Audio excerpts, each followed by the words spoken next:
जब बीरबल ने अकबर को कंगाल बादशाह बना दिया। आगरा का किला हमेशा की तरह रौनक से भरा था। दरबारियों की पंक्तियां सजी थी, सैनिक अपनी चमकती तलवारों के साथ खड़े थे और बादशाह अकबर अपने सोने के सिंहासन पर विराजमान थे। अकबर को अपनी समृद्धि और शान पर गर्व था। उनके खजाने में सोने, चांदी के पहाड़, जवाहरात के ढेर और कीमती वस्तुओं का अंबार भरा पड़ा था। लेकिन अकबर की आदत थी कि वे कभी कभी अपने दरबारियों को चौंकाने के लिए अजीब सी बातें करते।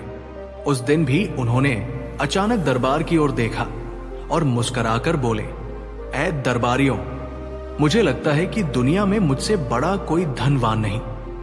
मेरा खजाना कभी खाली नहीं हो सकता। अगर मैं चाहूं तो एक ही दिन में हजारों स्वर्ण मुद्राएं दान कर दूं और फिर भी मेरे पास बहुत कुछ बचेगा। दरबारी तुरंत बोले, जहांपना, आपकी बात 100% सच है। आपकी दौलत अनंत है। आपकी शान को कोई चुनौती नहीं दे सकता।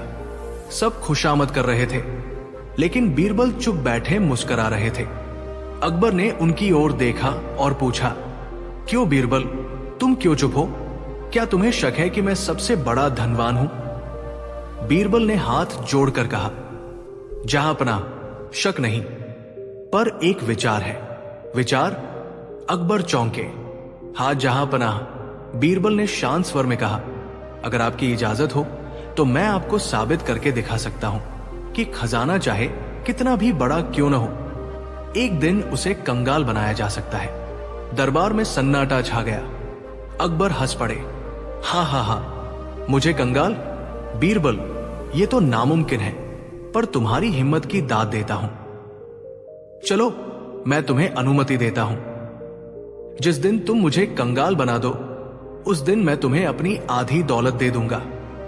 बीरबल ने मुस्कुराकर सिर झुका दिया। हुजूर, मुझे आधी दौलत नहीं चाहिए, बस इतना कि उस दिन आप खुद मान लें कि असली दौलत सोने चांदी से बड़ी कुछ और होती है। उस रात बीरबल ने बहुत सोचा, अकबर को कंगाल कैसे बनाया जाए। उनका खजाना इतना बड़ा था कि गिनते गिनते साल लग जाए। लेकिन बीरबल को पता था, कंगाली सिर्फ धन की कमी से नहीं, बल्कि इंसान के एहसास और सोच से भी आती है। उन्होंने धीरे धीरे एक चालाक योजना बनाई। अगले दिन बीरबल ने दरबार के बाहर घोषणा करवाई, जहांपना, अकबर आज से एक सप्ताह तक किसी भी जरूरतमंद को सोना चांदी मुफ्त बांटेंगे। जो चाहे आए और अपनी जरूरत बताए। जैसे ही ये खबर फैली, भीड़ उमड़ पड़ी। भिखारी, किसान, कारीगर, विधवा स्त्रियां, बूढ़े बुजुर्ग, सब महल के बाहर कतार में खड़े हो गए। अकबर दरबार से ये दृश्य देखकर चौंके। बीरबल, ये क्या हो रहा है? बीरबल बोले, जहांपना, आप तो खुद कहते हैं कि आपकी दौलत अनंत है, तो क्यों न जरूरतमंदों की मदद करके अपनी शान और बढ़ाएं। अकबर को यह विचार अच्छा लगा। उन्होंने खजांची को आदेश दिया, सबको भरपूर सोना चांदी दिया जाए। उस दिन हजारों स्वर्ण मुद्राएं बंटी। अकबर गर्व से मुस्कुराते रहे। देखा बीरबल, मेरा खजाना फिर भी खाली नहीं हुआ। बीरबल ने अगले दिन व्यापारी, साधु और फकीरों को आमंत्रित किया। व्यापारी बोले, जहांपना, हमारी व्यापारिक नावें डूब गई, हमें मदद चाहिए। साधु बोले, हम मंदिर का जीर्णोद्धार करना चाहते हैं। फकीर बोले, हमारे खानकाह के लिए अनाज चाहिए। अकबर ने तुरंत कहा, सबको मदद दी जाए और खजाने से हीरे, मोती, सोना, चांदी, अनाज सब बंटने लगे। उस दिन भी हजारों तिजोरियां खाली हुई। अब बीरबल ने चालाकी से दरबारियों को उकसाया। उन्होंने कान में फुसफुसाकर कहा, जहांपनाह तो सबको दे रहे हैं, तुम क्यों पीछे रहो? अगर तुम्हें कुछ चाहिए तो आज ही कहो। दरबारियों ने अकबर से कहना शुरू किया, हुजूर, हमें नई हवेलियां बनानी है। मुझे सेना के लिए घोड़े चाहिए। मुझे नई तलवारें चाहिए। अकबर उदार थे। उन्होंने सबको दे दिया। उस दिन दरबारियों की झोली भी सोने चांदी से भर गई। बीरबल ने महल की बेगमों से कहा, जहांपनाह बहुत उदार है, अब तो ये मौका है, आप जो चाहे मांग लीजिए। बेगमें और राजकुमारी आ गई। हमें हीरे के हार चाहिए, हमें सोने के कंगन चाहिए, हमें रेशमी वस्त्र चाहिए। अकबर ने हंसते हुए सबकी मांग पूरी की। खजाने से जवाहरात के पहाड़ बाहर निकले। अब तक अकबर का खजाना बहुत हल्का हो चुका था। बीरबल ने सैनिकों और नगरवासियों से कहा, जहांपनाह ने आज घोषणा की है कि जो चाहे जितना ले जा सकता है। लोग झोले झोले भरकर महल से दौलत ले गए। अकबर चौंक कर बोले, बीरबल, ये क्या हो रहा है? सब कुछ तो निकलता जा रहा है। बीरबल ने शांत स्वर में कहा, जहांपनाह, आप तो कहते थे कि आपका खजाना कभी खाली नहीं होगा। देखिए, खाली हो रहा है। अब खजाना लगभग खाली हो चुका था। अकबर ने खजांची से पूछा, कितना बचा है? खजांची ने सिर झुका लिया।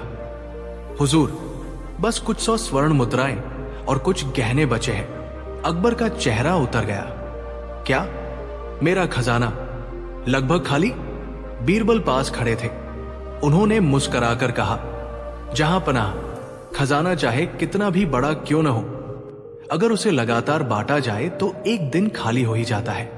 अकबर बेचैन हो उठे। उन्हें पहली बार कंगाल होने का डर लगा।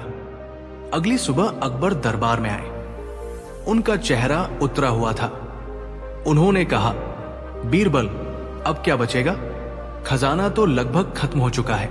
बीरबल ने हाथ जोड़कर कहा, जहांपनाह, खजाना चाहे खत्म हो जाए, पर अगर प्रजा खुश है तो आप कभी कंगाल नहीं। और अगर खजाना भरा हो लेकिन जनता दुखी हो तो आप सबसे बड़े कंगाल हैं। पूरा दरबार स्तब्ध रह गया। अकबर की आंखें खुल गई। उन्होंने कहा, बीरबल, आज तुमने मुझे सिखा दिया कि असली दौलत सोना चांदी नहीं, बल्कि प्रजा का विश्वास और प्यार है। अगर लोग खुश हैं तो बादशाह कभी कंगाल नहीं होता, लेकिन अगर लोग दुखी हैं तो चाहे खजाना भरा हो, बादशाह सबसे बड़ा भिखारी है। बीरबल ने विनम्रता से सिर झुका लिया। मोरल, सीख, दौलत कभी स्थायी नहीं, वो आती जाती रहती है। असली संपत्ति धन में नहीं, बल्कि लोगों के दिल में होती है। राजा या नेता तभी महान है जब उसकी प्रजा सुखी हो। जो इंसान दूसरों को बांटकर खुश करता है, वही सबसे बड़ा अमीर है। बीरबल और 3 चालाक भिखारी का नया खेल। बादशाह अकबर के दरबार की शान देखने लायक थी।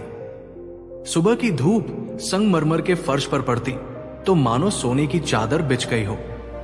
दरबारियों की कतार में चमकते चेहरे, झुके सिर और गूंजती आवाजें, सब मिलकर उस दरबार को स्वर्ग सा बना देते।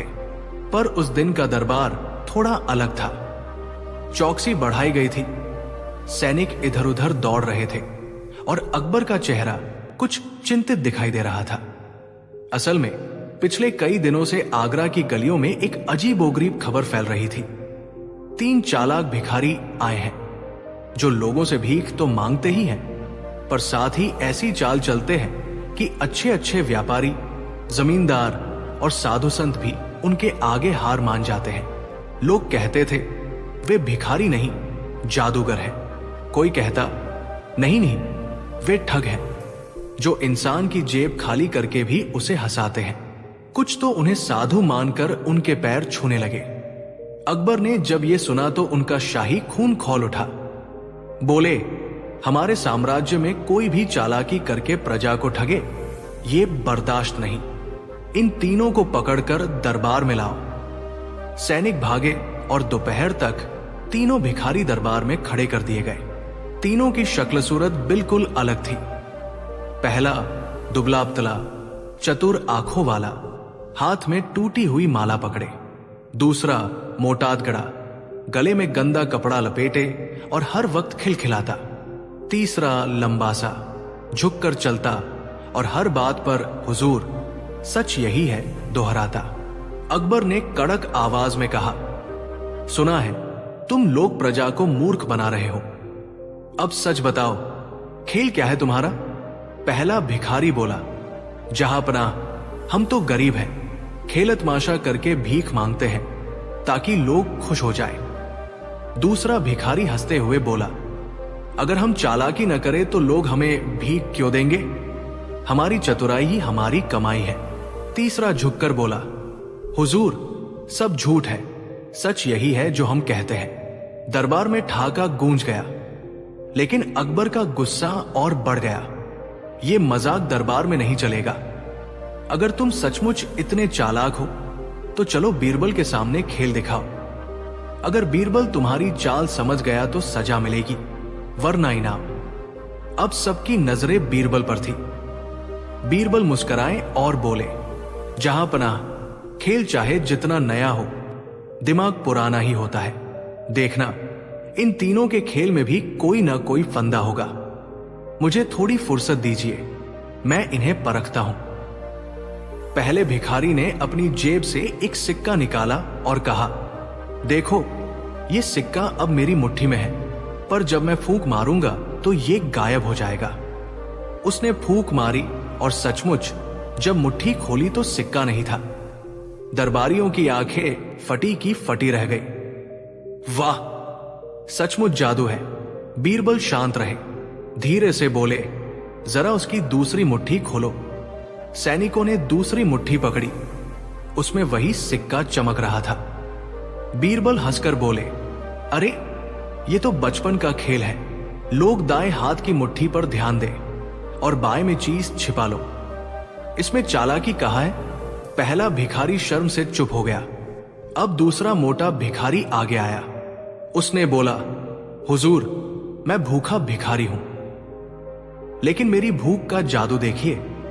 मैं इस रोटी को हवा में उछालूंगा और ये यही गायब हो जाएगी। उसने रोटी उठाई, जोर से हवा में फेंकी और सचमुच रोटी कहीं नहीं दिखी। दरबारी आश्चर्य से चिल्लाए, वाह, ये तो बड़ा अद्भुत खेल है। अकबर भी हैरान हुए। बीरबल, अब क्या कहोगे? बीरबल मुस्कुराए, धीरे से बोले, जहां पनाह, रोटी हवा में नहीं गई, आपके ही पीछे गिर गई है। मोटे भिखारी ने उछालते वक्त चालाकी से उसे पीछे की ओर फेंका। सैनिक दौड़े और सचमुच रोटी सिंहासन के पीछे पड़ी मिली। दरबार में ठहाके गूंज गए। मोटा भिखारी पसीना पसीना हो गया। अब तीसरा भिखारी आगे आया। उसकी आंखों में अजीब चमक थी। बोला, हुजूर, मेरा खेल सबसे कठिन है। मैं जो कहूंगा सबको सच मानना पड़ेगा, क्योंकि मेरे पास ऐसा जाल है कि कोई झूठ बोल ही नहीं सकता। अकबर ने हुक्म दिया, ठीक है, पूछो। अगर बीरबल फंस गया तो तुम जीतोगे। भिखारी ने चालाकी से कहा, बीरबल, क्या यह सच नहीं कि तुम दुनिया के सबसे बड़े मूर्ख हो? दरबार में सन्नाटा छा गया। अगर बीरबल हां कहें तो मूर्ख साबित होंगे, और अगर ना कहें तो भिखारी कहेगा, देखो, झूठ बोला। सबको लगा इस बार बीरबल हारेंगे, लेकिन बीरबल मुस्कुराए और बोले, हां, तुम्हारे सामने मैं मूर्ख ही हूं, क्योंकि मैं सोच भी नहीं सकता था कि इतना बड़ा मूर्ख मेरे सामने खड़ा होगा और मुझे मूर्ख कहेगा। सच यही है कि मूर्ख को देखकर ही इंसान मूर्ख बनता है। पूरा दरबार हंसी से गूंज उठा। अकबर भी ठहाका लगाकर हंस पड़े। तीनों भिखारी एक दूसरे का मुंह ताकने लगे। अकबर ने कहा, बीरबल, इन तीनों की सजा तय करो। बीरबल बोले, जहां पनाह, ये लोग ठग हैं लेकिन खून खराबा नहीं करते। इनकी चालाकी हंसी तक सीमित है। सजा यही होनी चाहिए कि इन्हें 1 महीने तक महल के अस्तबल में घोड़ों की सफाई करनी होगी, ताकि समझें मेहनत का पसीना ही असली खेल है, चालाकी नहीं। अकबर ने तुरंत आदेश दे दिया। तीनों भिखारी सैनिकों द्वारा अस्तबल की ओर ले जाए गए। अकबर ने हंसते हुए कहा, बीरबल, सचमुच तुमने फिर मेरी इज्जत रख ली। ये तीनों चालाक भिखारी हमें मूर्ख बनाने आए थे, पर खुद ही पकड़े गए। बीरबल झुककर बोले, जहां पनाह, चालाकी हमेशा थोड़े समय के लिए काम आती है, लेकिन सच्चाई और मेहनत ही हमेशा जीतती है।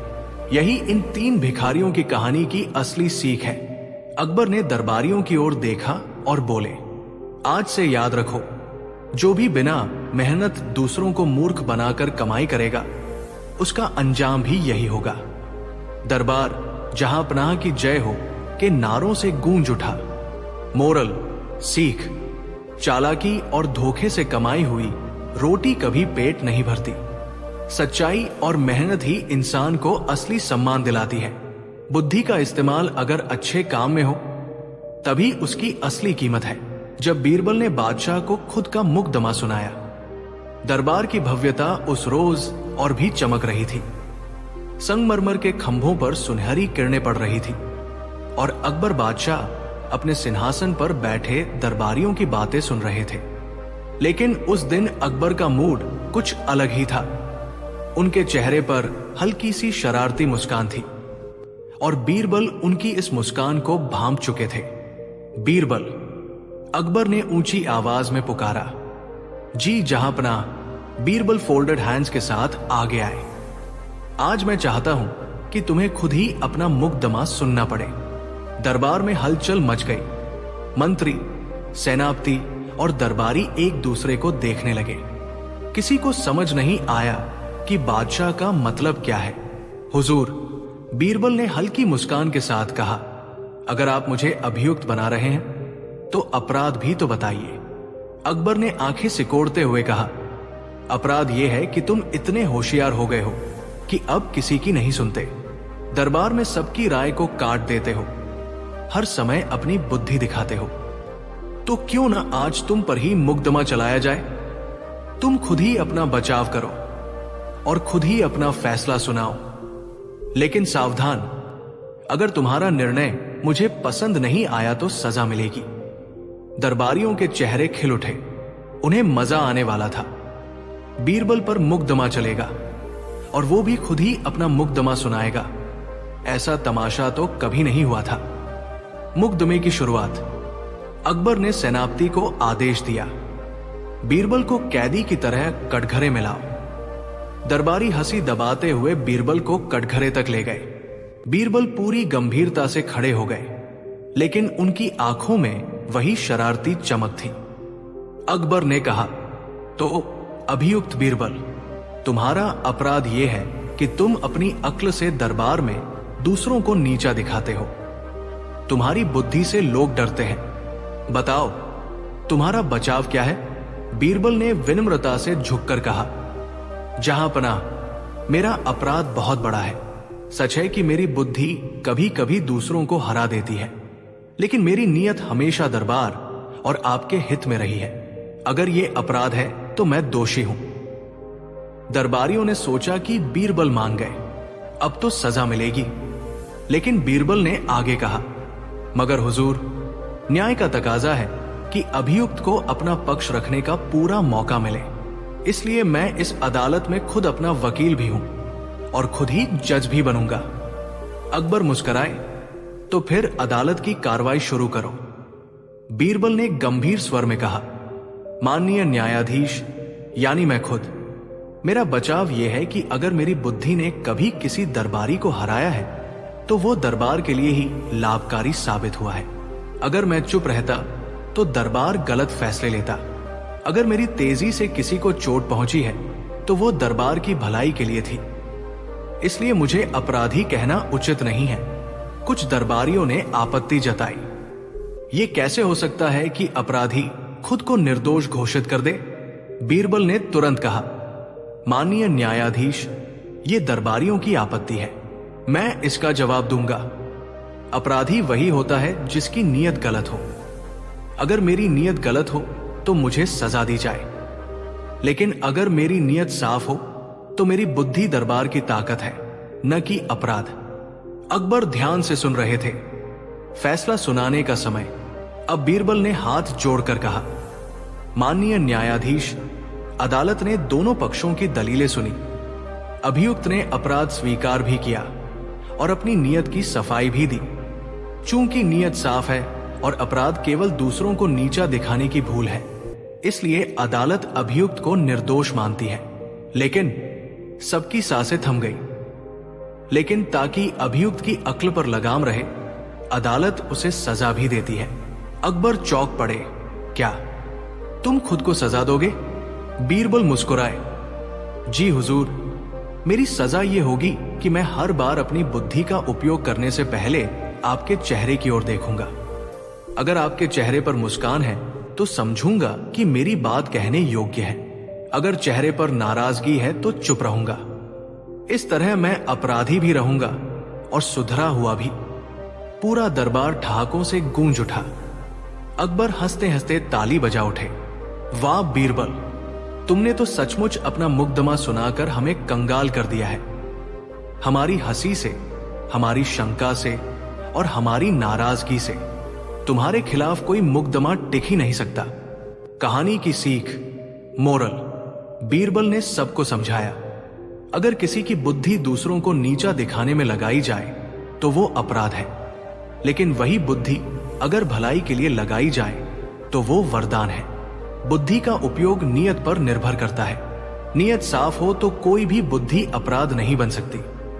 अकबर ने कहा, बीरबल, आज तुमने साबित कर दिया कि सबसे बड़ा जज वही है जिसकी नियत सच्ची और साफ हो। मोरल, सीख, बुद्धि कभी अपराध नहीं होती। अपराध होता है उसका गलत इस्तेमाल। अगर नियत सही हो तो सबसे कठिन मुकदमे का फैसला भी न्याय और भलाई में बदल जाता है। बीरबल ने कैसे सुलझाया गाय के 3 मालिकों का विवाद। आगरा की गलियां उस सुबह कुछ अलग ही रौनक से भरी हुई थी। गर्म धूप खिड़कियों से छनकर गलियों पर पड़ रही थी और लोग अपने अपने कामों में व्यस्त थे। तभी अचानक पूरे शहर में चर्चा फैल गई। दरबार में आज बड़ा मामला आने वाला है। गाय के 3 मालिकों का विवाद। लोग कानाफूसी करने लगे। गाय तो एक है, लेकिन मालिक 3 क्यों? क्या किसी ने चोरी की है या फिर यह भी कोई बीरबल की नई परख है? दरबार के द्वार पर भीड़ जमा थी। सैनिकों ने रास्ता बनाते हुए 3 व्यक्तियों को अंदर पहुंचाया। पहला व्यक्ति एक किसान जो पसीने से लथपथ और थका हुआ लग रहा था। दूसरा एक साहूकार जिसके कपड़े चमकदार थे और हाथ में खाता भी थी। तीसरा एक साधु जिसके चेहरे पर रहस्यमयी शांति थी और हाथ में कमंडल। तीनों एक दूसरे पर उंगली उठाते हुए चिल्ला रहे थे, ये गाय मेरी है। नहीं, ये मेरी है। गाय तो आश्रम की है, तुम्हारी नहीं। पूरा दरबार हक्का बक्का था। अकबर ने गंभीर स्वर में कहा, शांत हो जाओ। दरबार में झगड़े नहीं, फैसले होते हैं। अब बताओ किसकी गाय है? सबसे पहले किसान आगे आया। उसने विनम्रता से कहा, जहांपना, ये गाय मेरी है। मैंने इसे बचपन से पाला है। खेतों में ले गया, चारा दिया, पानी पिलाया। ये मुझे देखते ही दौड़ कर आती है।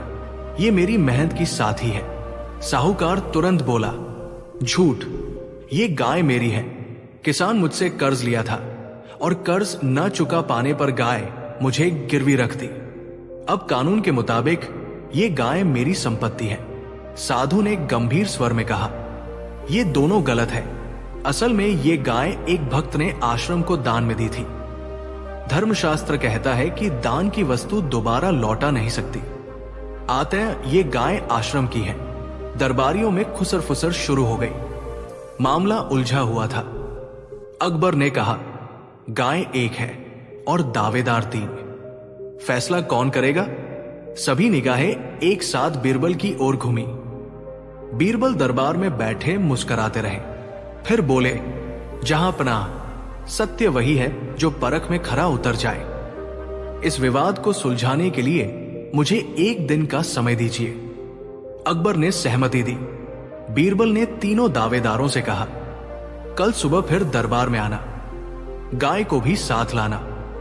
तभी पता चलेगा कि असली मालिक कौन है। अगले दिन दरबार में गाय लाई गई। गाय खूब स्वस्थ और चमकदार थी। आंखों में मासूमियत और माथे पर सफेद चिन्ह। तीनों दावेदार फिर बहस में उलझने लगे। बीरबल ने सैनिकों को इशारा किया और तीनों को अलग खड़ा कर दिया। फिर गाय को खुले आंगन में ले जाकर बोले, अब देखते हैं ये गाय किसे पहचानती है। पहले किसान को बुलाया गया। जैसे ही किसान ने आवाज लगाई, गौ माता, गौ माता, गाय तुरंत कान खड़ी कर उसके पास आ गई और उसकी हथेली चाटने लगी। दरबार में फुसफुसाहट होने लगी। अरे, लगता है यही असली मालिक है। फिर साहूकार को बुलाया गया। उसने जेब से गुड़ निकाला और गाय के आगे फेंक दिया। गाय ने लोभवश गुड़ खा लिया, लेकिन उसके पास जाने का उत्साह नहीं दिखाया। दरबारियों ने कहा, पैसा देकर तो कोई भी गाय को फुसला सकता है। अंत में साधु की बारी आई। साधु ने मंत्रोच्चार किया और गाय के सिर पर हाथ फेरा। गाय कुछ पल स्थिर रही, फिर धीरे धीरे साधु के पास जाकर शांत खड़ी हो गई। अब पूरा दरबार असमंजस में था। किसान गाय उसके पीछे दौड़ी। साहूकार उसने गुड़ खिलाया। साधु उसके पास गाय खड़ी हो गई। तीनों के पक्ष में तर्क थे। अकबर ने गहरी सांस ली और बोले, बीरबल, ये तो और उलझ गया, अब तुम ही कुछ करो। बीरबल ने गाय को गौर से देखा, फिर मुस्कुराते हुए बोले, जहां पनाह, असली मालिक वही है जिसके लिए गाय अपने बच्चे की तरह तड़पे और जिस पर मालिक अपनी जान न्यौछावर कर दे। आज रात मुझे गाय और इन तीनों के साथ अकेले समय बिताने दीजिए। कल असली मालिक का पर्दाफाश हो जाएगा। अकबर ने अनुमति दी। रात को बीरबल ने एक योजना बनाई। उन्होंने सैनिकों से कहा, गाय और उसके बछड़े को आंगन में बांध दो। फिर तीनों दावेदारों को अलग अलग कमरे में बंद कर दिया। आधी रात को बीरबल ने सैनिकों को आदेश दिया, गाय को बछड़े से अलग करो और बछड़े को दूसरे कमरे में ले जाओ। जैसे ही बछड़ा अलग हुआ, गाय जोर जोर से रंभाने लगी। पूरी रात आंगन गूंजता रहा। अब बीरबल ने ध्यान दिया। किसान अपने कमरे में बेचैन होकर रो रहा था। हाय मेरी गाय, मेरे खेत की साथी भूखी प्यासे रो रही है। साहूकार खर्राटे मारकर सो गया। साधु शांत बैठा रहा। बोला, ये सब माया है, मोह का बंधन। बीरबल मुस्कुराए। अब फैसला साफ था। सुबह जब सब दरबार में इकट्ठा हुए तो अकबर ने पूछा, बीरबल बताओ, असली मालिक कौन है? बीरबल ने हाथ जोड़कर कहा, जहां पनाह, असली मालिक किसान है। गाय को उसने बचपन से पाला है। रात भर गाय अपने बछड़े के लिए तड़पती रही और किसान अपने कमरे में। असली रिश्ता वही है जो दिल से जुड़ा हो। साहूकार का रिश्ता सिर्फ पैसे का है और साधु का रिश्ता दिखावे का, लेकिन किसान का रिश्ता ममता और मेहनत का है। अकबर ने किसान की ओर देखा। किसान की आंखों से आंसू बह निकले। गाय उसके पास गई और सिर उसके कंधे से सटा दिया। पूरा दरबार गूंज उठा। वाह बीरबल, वाह! अकबर ने गंभीर स्वर में कहा, आज बीरबल ने हमें सिखाया कि असली मालिकाना हक कागज या पैसे से नहीं, बल्कि दिल और मेहनत से तय होता है। किसान ने इस गाय की सेवा की, इसलिए गाय भी उसे अपने खून का रिश्ता मानती है। साहूकार और साधु दोनों शर्मिंदा होकर सिर झुका लिए।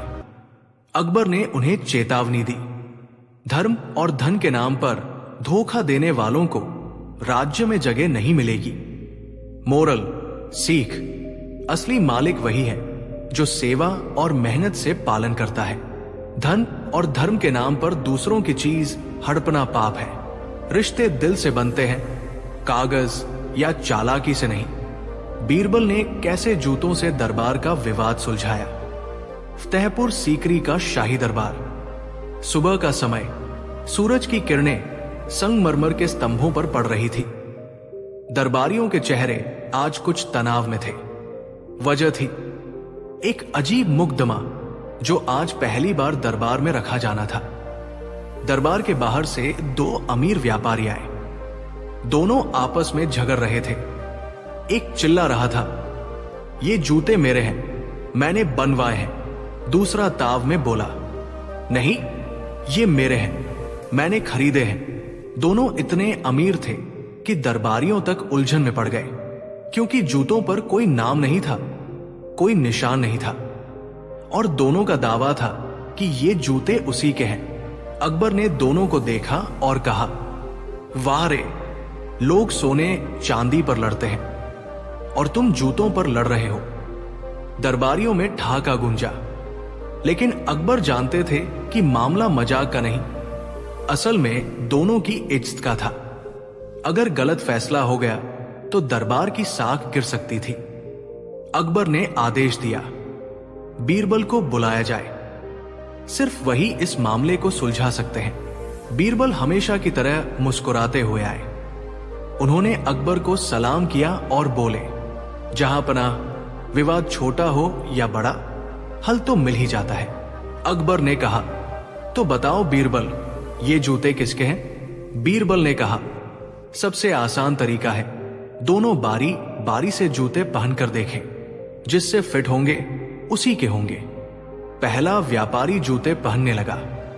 जूते थोड़े बड़े निकले, पर उसने तुरंत कहा, देखा, मेरे हैं, थोड़ा ढीले हो गए बस। दूसरा व्यापारी पहनने लगा। उसके पैरों में जूते एकदम फिट आ गए।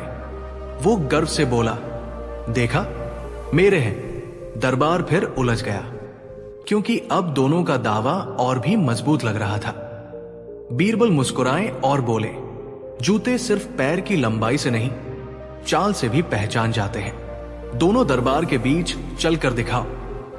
दोनों व्यापारी दरबार में इधर उधर चलने लगे। एक की चाल थोड़ी अजीब थी, दूसरा बिल्कुल आराम से चला। बीरबल ने देखा, पर अभी कुछ नहीं कहा, सिर्फ बोले, मामला अभी साफ नहीं है। बीरबल ने दोनों को बैठने को कहा, फिर दरबार के सिपाही को इशारा किया और कहा, दोनों से उनके रोजमर्रा के काम पूछो। पहला व्यापारी बोला, मैं दिन भर बैठकर हिसाब करता हूं। दूसरा बोला, मैं रोज बाजार में घूम घूम कर सामान बेचता हूं। बीरबल ने मुस्कुराकर जूते की अंदरूनी सतह देखी। एकदम घिसे हुए थे और उनमें पसीने की हल्की गंध थी। दूसरे जूते लगभग नए नए थे। बीरबल ने अचानक दरबार में ऐलान किया, जहां अपना असली मालिक वो व्यापारी है जो जूतों को पहचान कर बताएगा कि इनके तले में क्या छिपा है। दोनों व्यापारी डर गए। पहला व्यापारी बोला, मुझे तो कुछ नहीं पता। दूसरा व्यापारी मुस्कुराया और बोला, हां बिल्कुल, ये जूते मेरे हैं, मैंने इनकी मरम्मत कराई थी। तले में मोम लगाया गया है ताकि फिसलन न हो। बीरबल ने जूते उल्टे करके दिखाए। वाकई उनमें मोम की परत लगी थी।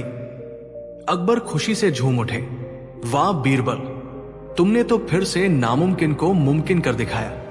दरबारियों ने ताली बजाई।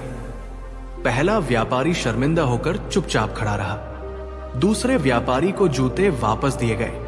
अकबर ने मुस्कुराकर कहा, बीरबल, लगता है तुम्हें जूतों का भी उतना ही ज्ञान है जितना इंसानों का।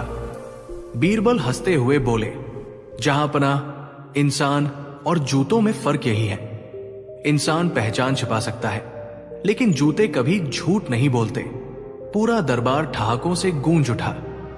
मोरल, मोरल, सच चाहे कितना भी छिपा लिया जाए, छोटी छोटी बातों से सामने आ ही जाता है। इंसान की पहचान उसके काम और आदतों से होती है, न कि केवल उसके शब्दों से। झूठ बोलकर कुछ समय तक जीत मिल सकती है, लेकिन सच्चाई हमेशा सामने आती है। बीरबल और अदृश्य आदमी की पहेली। दरबार में अचानक आई अदृश्य आदमी की पहेली। दरबारियों के अजीब अजीब उपाय और मजेदार नाकाम कोशिशें। अकबर का गुस्सा और हैरानी। बीरबल की बुद्धि और मजाकिया अंदाज। रहस्य का खुलासा और अंत में गहरी सीख। मोरल, फतेहपुर सीकरी के दरबार में उस रोज कुछ अजीब सी हलचल थी। दरबारी कानों ही कानों में फुसफुसा रहे थे, जैसे कोई रहस्यमयी खबर हो। अकबर बादशाह ने यह हलचल देखी तो भौहें चढ़ाई। ये दरबार चर्चा के लिए है या हाट बाजार? अकबर गरजे। मंत्री ने झुककर कहा, जहां पनाह, खबर कुछ ऐसी है कि पूरे आगरा में लोग दहशत में हैं। कहा जा रहा है कि एक अदृश्य आदमी रात को लोगों के घरों में घुसता है और अजीबोगरीब शरारतें करता है। कोई उसे देख नहीं पाता। दरबार में सन्नाटा छा गया। अदृश्य आदमी की करतूतें। लोगों का कहना था, किसी का दूध का घड़ा सुबह खाली मिलता है, किसी के घर से सोने का सिक्का गायब हो जाता है और किसी को रात को रहस्यमयी हंसी सुनाई देती है, लेकिन कोई दिखाई नहीं देता। लोगों ने डरकर नाम दिया था अदृश्य आदमी। अकबर का चेहरा गंभीर हो गया। ये तो हमारे साम्राज्य की शांति भंग करने जैसा है। दरबारियों, बताओ इस अदृश्य आदमी की पहेली कैसे सुलझेगी? दरबारियों की कोशिशें। एक दरबारी बोला, हुजूर, हमें तांत्रिक बुलाना चाहिए, मंत्र से अदृश्य आदमी पकड़ा जाएगा। दूसरे ने कहा, नहीं जहांपनाह, मैं कहता हूं कि पूरे शहर में तेल के दीपक जलाकर रखो, रोशनी होगी तो छिप नहीं पाएगा। तीसरे ने सुझाव दिया, हमें सैनिकों को हर घर के बाहर खड़ा कर देना चाहिए, जो भी हिले डुले उसे पकड़ लो। अकबर ने सबकी बातें सुनी, लेकिन उनकी आंखों में गुस्सा झलक रहा था। ये सब उपाय बच्चों के खेल जैसे लगते हैं, कुछ ठोस सोचो। अकबर का आदेश। अकबर ने दहाड़ते हुए कहा, अगर 7 दिन में इस अदृश्य आदमी का रहस्य न सुलझा तो दरबारियों की गर्दनें जाएंगी। दरबारी घबरा गए। तभी अकबर ने बीरबल की ओर देखा। तो बीरबल, तुम क्या कहते हो? या इस बार तुम्हारी अक्ल भी अदृश्य हो गई है? बीरबल फोल्डेड हैंड्स के साथ आगे बढ़े और बोले, जहांपनाह, अदृश्य आदमी अगर सच है तो उसे पकड़ना कठिन होगा, लेकिन अगर यह चाल है तो उसे पकड़ना आसान भी है। मुझे थोड़े दिन का समय दीजिए। अकबर ने चुनौती स्वीकार कर ली। बीरबल की जांच। बीरबल ने सबसे पहले उन घरों की जांच की जहां अदृश्य आदमी आया था। उन्होंने देखा कि हर घर में दूध, अनाज या सोने चांदी की कोई न कोई चीज गायब हुई है। उन्होंने चुपके से नोट किया, यह सब सामान केवल किसी लालची को ही चाहिए। फिर उन्होंने कुछ लोगों से पूछताछ की तो पता चला कि हर बार पास के मोहल्ले के 3 भिखारी उस गली के आसपास देखे गए थे। बीरबल को यकीन हो गया कि रहस्य इन्हीं में छिपा है। बीरबल की योजना। बीरबल ने गुप्त रूप से उन 3 भिखारियों को पकड़वाया और कहा, कल दरबार में आना, अदृश्य आदमी खुद तुम्हारे साथ आएगा। भिखारी हैरान हुए लेकिन डरकर मान गए। दरबार में रहस्योद्घाटन।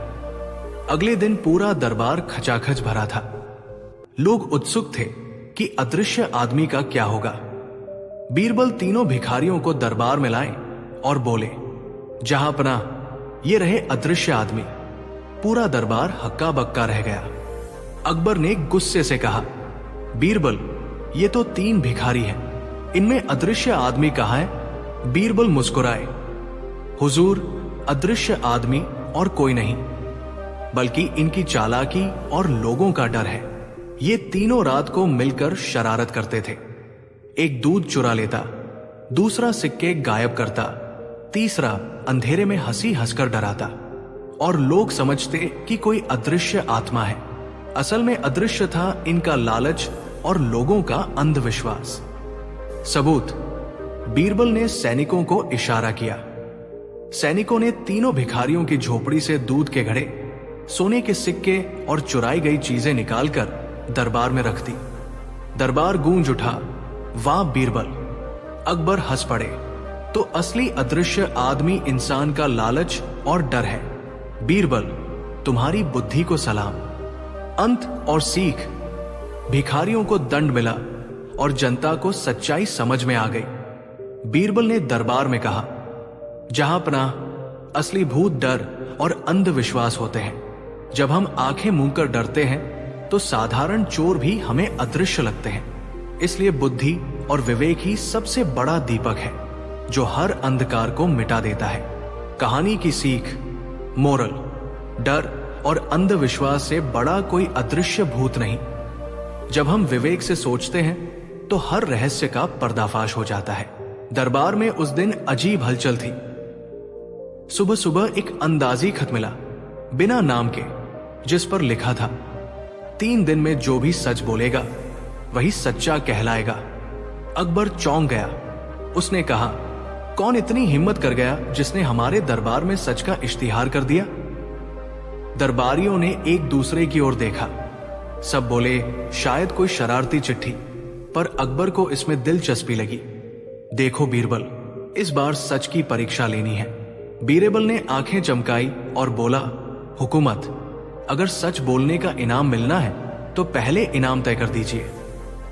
अकबर बोला, जो सच बोले उसे एक सोने का सिक्का और एक सवाल पूछने का अधिकार दूंगा। दरबार में चीख सी मची। हर कोई सोचने लगा कि कौन सच बोलेगा। तब से दरबार में बहस शुरू हुई। मुबारक ने कहा, सच तो मेरा ही है, मैं सच बोलता हूं। गुलाम ने कहा, नहीं, सच्चाई तो मेरे पास है। और दो तीन और दरबारी आपस में तकरार करने लगे। सब अपनी अपनी बात को सच मानते। बीरबल ने मजे से कहा, सच सुनने का सबसे अच्छा तरीका है सच को जांचना। उसने 3 पत्ते लिए और उनमें 3 सवाल छुपा दिए। हर किसी को एक पत्ता लेने को कहा। जो भी पत्ता सही उत्तर देगा वही सच का पक्का वाहक होगा। मुबारक ने पहला पत्ता लिया। पत्ते पर लिखा था, सबसे अमीर कौन? मुबारक बोला, बादशाही सबसे अमीर है। सब तालियां बजाने लगे। दूसरे पत्ते पर लिखा था, सबसे निडर कौन? गुलाम तुरंत बोला, मैं। और तीसरे पर था, सबसे दयालु कौन? सब चुप। तभी छोटी सी हंसी सुनाई दी। दरबार के कोने में बैठा सैयद का नन्हा लड़का अपनी रोटी की याद दिला गया और बोला, मम्मी ने कहा था सबसे अमीर वही है जिसके पास प्यार हो। बीरबल ने झट से पल्ला झाड़ते हुए कहा, देखा हुकूमत, सच केवल शब्दों में नहीं, वो हर रोज के कामों में छिपा है। अकबर ने पूछा, तो बताओ कैसे परखेंगे? बीरबल ने मुस्कुराकर कहा, हम 3 परीक्षाएं लेंगे, कर्तव्य, हंसी और उदारता। पहली परीक्षा, कर्तव्य। बीरबल ने दरबारियों में से 3 लोगों का कामकाज रात भर छुप कर देखा। उसने पाया कि जो सबसे तेज ढोल बजाता था वो दरअसल रात में गरीबों को खाना देता। दूसरा जो बोलता था कि वह दयालु है, वो रात में सोकर भी नहीं जागता। अकबर ने पूछा, तो असली कर्तव्य किसका निकला? बीरबल ने कहा, जो चुपके से काम करता है। दूसरी परीक्षा, हंसी। बीरबल ने दरबारियों के मजाक और तंज की पांडुलिपि निकाली। वहां दिखा कि वही जो सबसे ज्यादा ताने देता वो असल में सबकी हंसी छीन लेता। पर एक बूढ़ा बाजारिया हर दिन चुटकी लेता और लोगों को हंसाता, पर खुद मुस्कुराने से पीछे नहीं रहता। तीसरी परीक्षा, उदारता। बीरबल ने दरबारियों को कहा कि वे सब अपनी जेब से एक एक चीज निकालकर मेज पर रखें। कोई सोना, कोई मिर्ची, कोई रोटी। तब बीरबल ने सामने रखी चीजों पर गौर किया और जादू की तरह उसने हर चीज को मिलाकर गरीबों में बांट दिया। अकबर ने पूछा, तो सच कौन लाया? बीरबल ने गंभीर स्वर में कहा, सच हर रोज के छोटे छोटे कामों में दिखा, न कि बड़े बड़े शब्दों में। तभी मीना जो नर्तकी थी बोली, लेकिन बीरबल, वो चिट्ठी किसने भेजी थी? दरबार में सन्नाटा छा गया। बीरबल ने मुस्कुराकर कहा, इसीलिए मैंने कहा था कि सच को जांचना होगा। कभी कभी सच को उकसाना पड़ता है ताकि वो खुद दिखे। 3 दिन पूरे हुए। अकबर ने घोषणा की कि इनाम मिलेगा, पर तभी एक मजेदार मोड़ आया।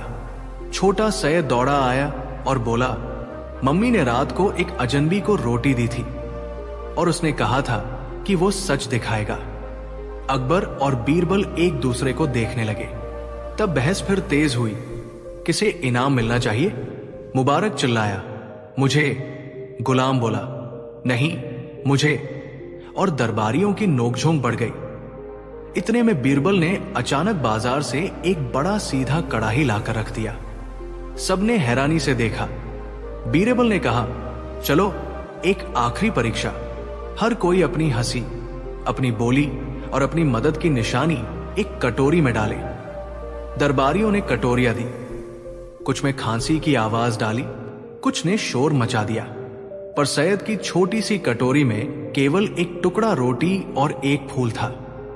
बीरबल ने उन दोनों को उठाकर कहा, इन्हीं में सच है, क्योंकि रोटी और फूल बांटना ही दूसरों के लिए सच करना है। अकबर ने हंसते हुए कहा, ठीक है, इनाम किसे दूं? बीरबल ने आंखें घुमाई और कहा, इन्हें जो खुद अपनी रोटी बांट सके और दूसरों को हंसा सके, इनाम उन्हीं का। पूरे दरबार में ठहाका और तालियां उठी।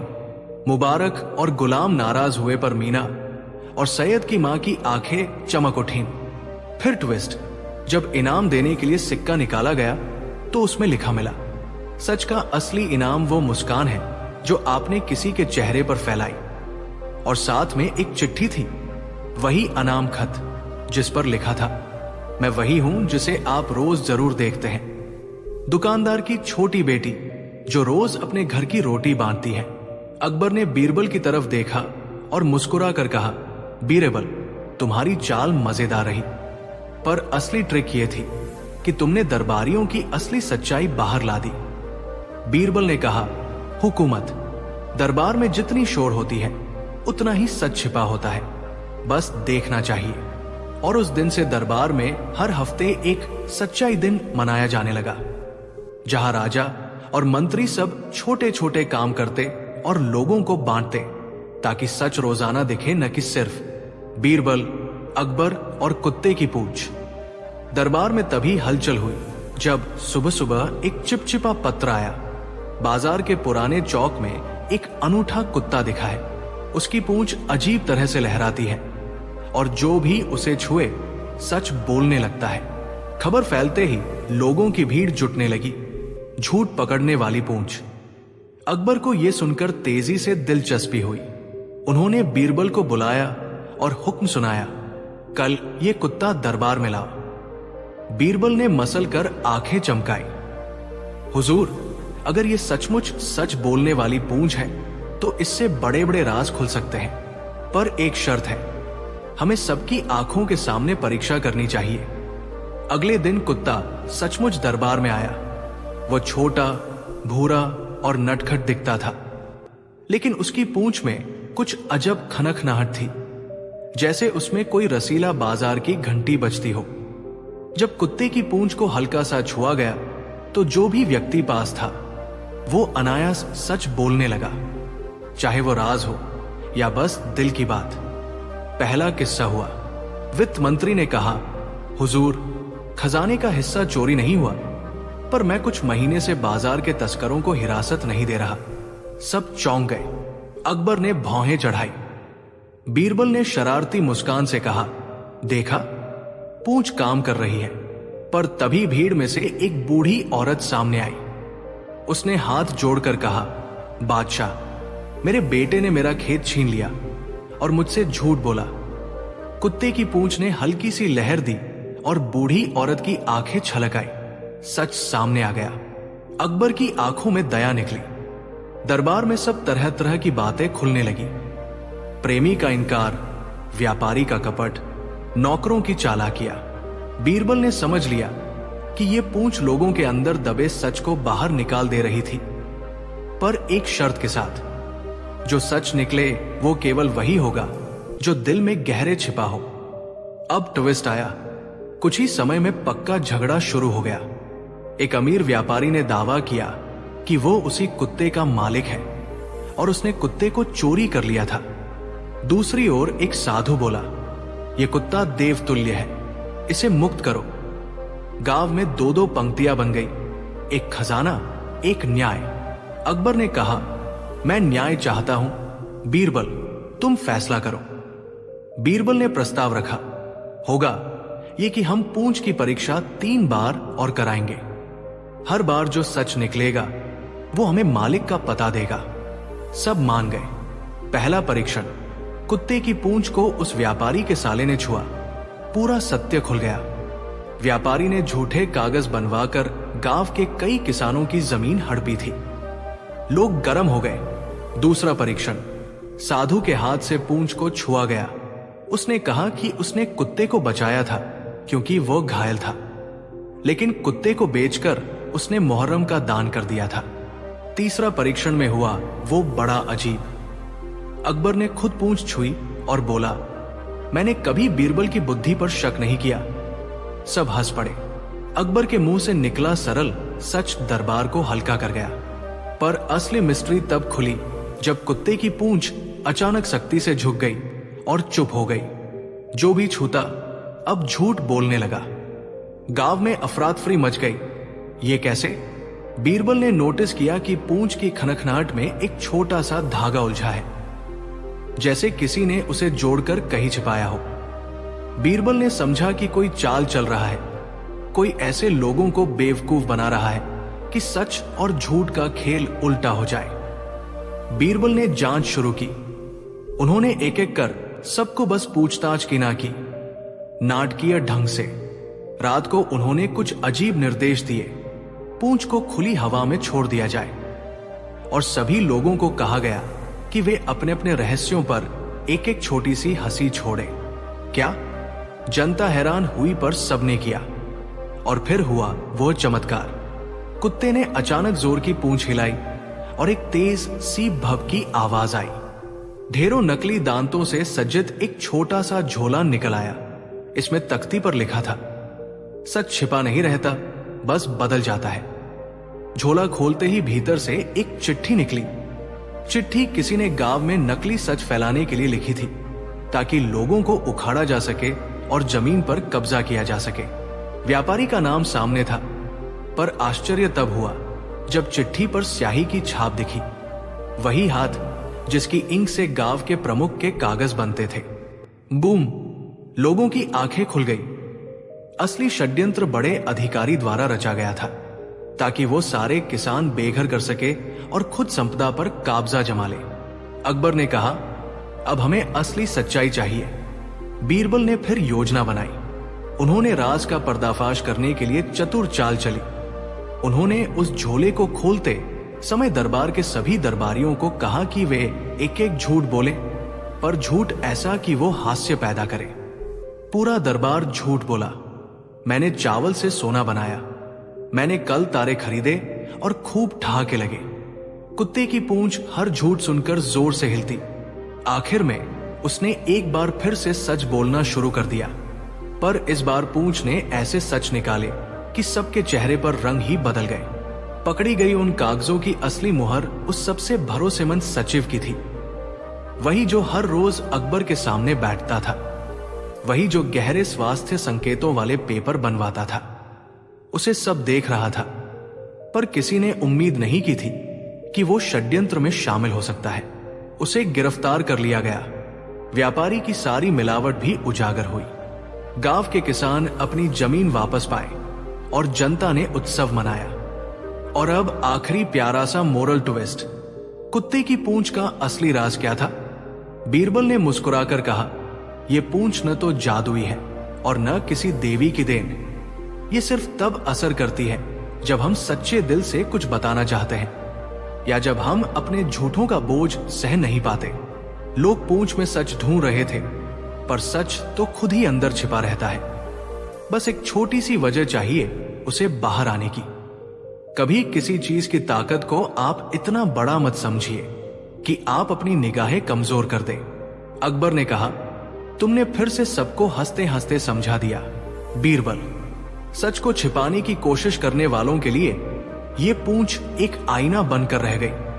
कुत्ता, वो फिर से बाजार में लौट गया। उसकी पूंछ अब सामान्य थी और लोग कहते हैं कि वो केवल उन्हीं के पास जाता है जिनके दिल में खोट नहीं। गांव के बच्चे उसे प्यार से सच की पूंछ कहते हैं, और बीरबल, वो हमेशा की तरह मुस्कुराते हुए चाय पर बैठे और कहानियों के नए मसाले तैयार करने लगा। सच पर ताकत से नहीं, हमारी ईमानदारी से काम होता है। कोई जादू या वस्तु आपको सच्चा या बड़ा नहीं बनाती, बल्कि आपकी नीयत बनाती है। झूठ चाहे कितना भी चमकदार क्यों न हो, आखिर में पकड़ा ही जाता है। और जो सच को छिपाने की कोशिश करता है, वही अक्सर अपना सबसे बड़ा नुकसान करता है। जब बीरबल ने बादशाह को गधे पर बैठा दिया, एक दिन दरबार में अकबर बहुत गुस्से में बैठे थे। उन्होंने बीरबल से कहा, बीरबल, तुम्हें अपनी अक्ल पर बड़ा घमंड है। आज मैं तुम्हारी परीक्षा लूंगा। अगर तुम हार गए तो तुम्हें दरबार से निकाल दूंगा। बीरबल शांत मुस्कान के साथ बोला, हुजूर, हुक्म दीजिए, मैं तैयार हूं। अकबर बोले, तुम्हें मुझे ऐसा काम करना होगा जिससे पूरे शहर में लोग मेरा मजाक उड़ाए, लेकिन मुझे गुस्सा भी ना आए। पूरा दरबार चौंक गया।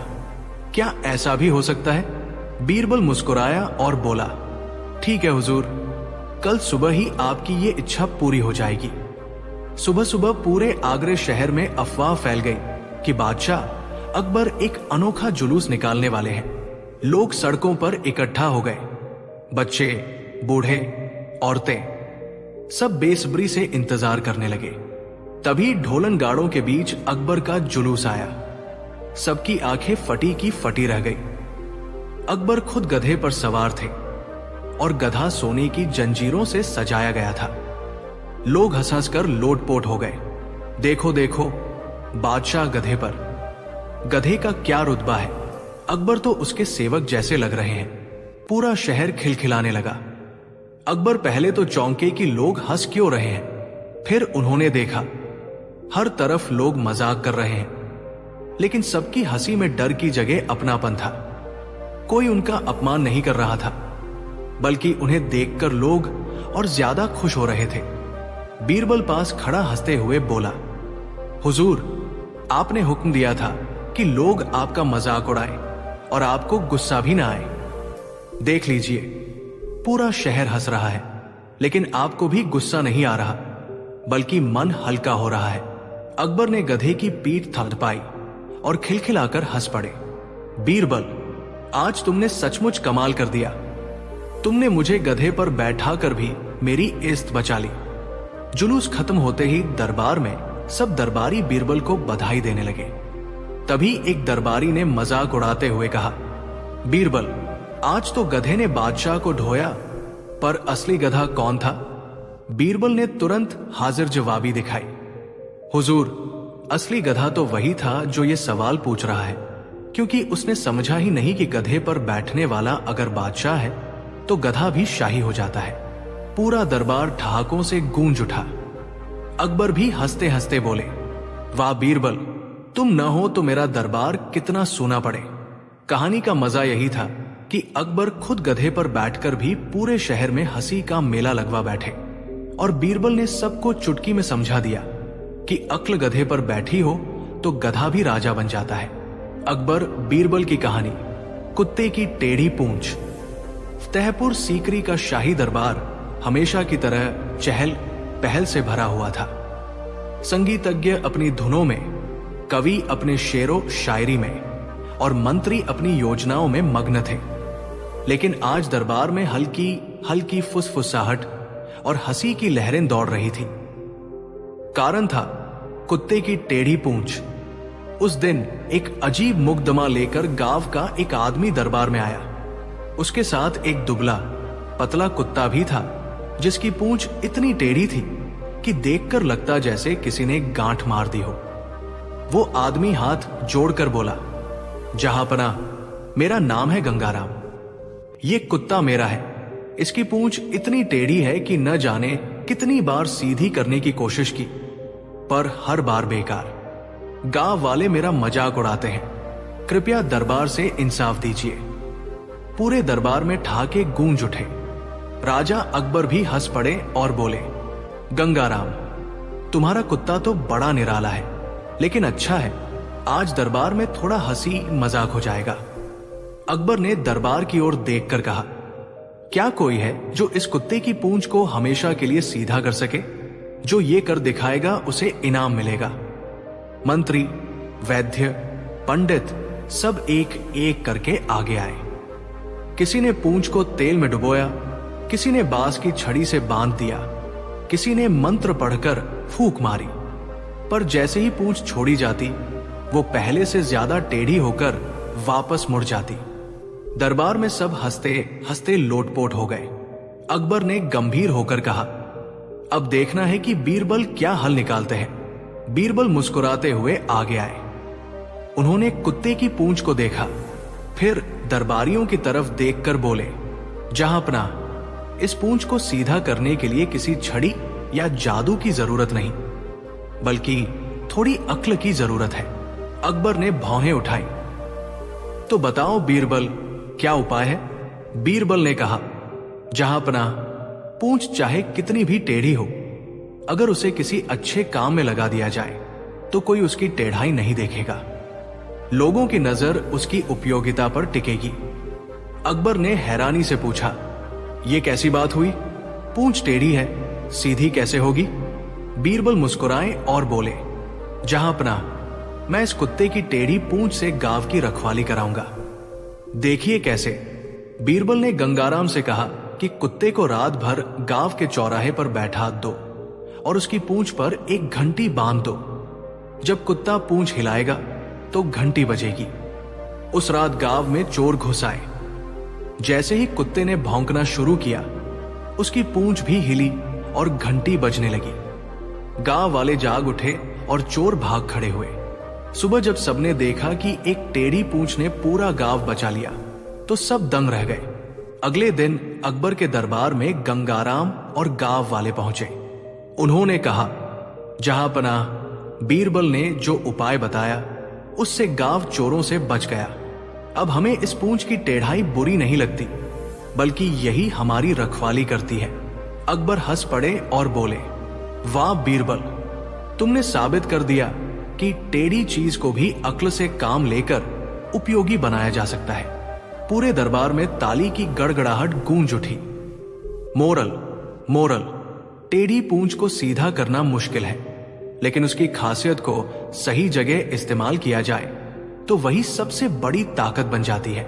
जो चीज हमें कमी लगती है वही कभी कभी हमारी पहचान और सफलता की वजह बनती है। इंसान को दूसरों जैसा बनने की जरूरत नहीं, बल्कि अपनी अलग पहचान पर गर्व करना चाहिए। जब बीरबल ने बादशाह से कहा, आपका राज्य बिक चुका है, फतेहपुर सीकरी की सुबह बड़ी खुशनुमा थी। दरबार में चहल पहल थी। अकबर बादशाह अपने सुनहरे सिंहासन पर बैठे थे और दरबारी अपनी अपनी प्रशंसा करने में लगे थे। तभी एक अजीब सा शोर दरबार के बाहर से सुनाई दिया। एक व्यापारी दरबार में घुस आया और जोर जोर से चिल्लाने लगा, हुजूर, मैंने आपका पूरा राज्य खरीद लिया है। अब यहां असली बादशाह मैं हूं। दरबारियों की आंखें फटी रह गई। सब चौंक कर उसे देखने लगे। अकबर का माथा तमतमा उठा। क्या बकता है तू? राज्य बिक चुका है? व्यापारी बोला, हुजूर, मैंने आपके दीवान से सौदा किया है। सोने चांदी की ढेरों थैलियां मैंने दी हैं, कागज पर मुहर भी लगी है। अब ये राज्य मेरा है। दरबार में सनसनी फैल गई। कुछ दरबारी आपस में फुसफुसाने लगे। बीरबल धीरे धीरे आगे आए। उन्होंने मुस्कुराते हुए कहा, जहांपनाह, यह मामला वाकई गंभीर है। अगर किसी ने राज्य बेच डाला है तो हमें इसकी तह तक जाना होगा। अकबर ने भौहें चढ़ाई।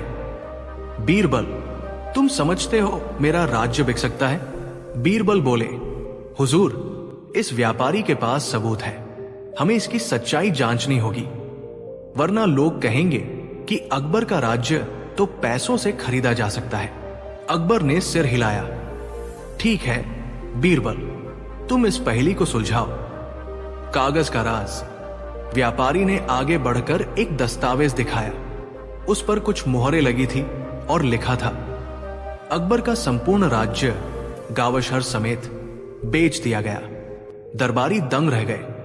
अकबर गुस्से से गरजे, ये तो जालसाजी है, ये मुहर मेरी नहीं। बीरबल ने कागज हाथ में लिया।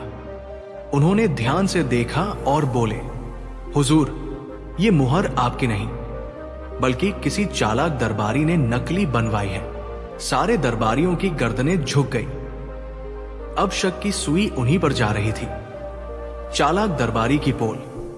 बीरबल बोले, हुजूर, ये व्यापारी मासूम है, इसे किसी दरबारी ने बेवकूफ बनाया है। दरबारियों में से ही किसी ने राज्य बेचने की साजिश रची है। अकबर गरजे, नाम बताओ बीरबल। बीरबल मुस्कुराए, हुजूर, नाम बताना आसान नहीं, पर मैं ऐसा खेल रचूंगा जिससे गुनहगार खुद सामने आ जाएगा। बीरबल ने दरबार में आदेश दिया, सारे दरबारी आज रात दरबार के खजाने में आए। हर किसी को अपनी अपनी थैली सील करके वहां रखनी होगी। जिस थैली में खजाने का सोना मिलेगा वही दोषी होगा। सब दरबारी घबराने लगे। रात हुई। सबने अपनी अपनी थैलियां रख दी। बीरबल ने चुपचाप हर थैली पर गुप्त निशान लगाया।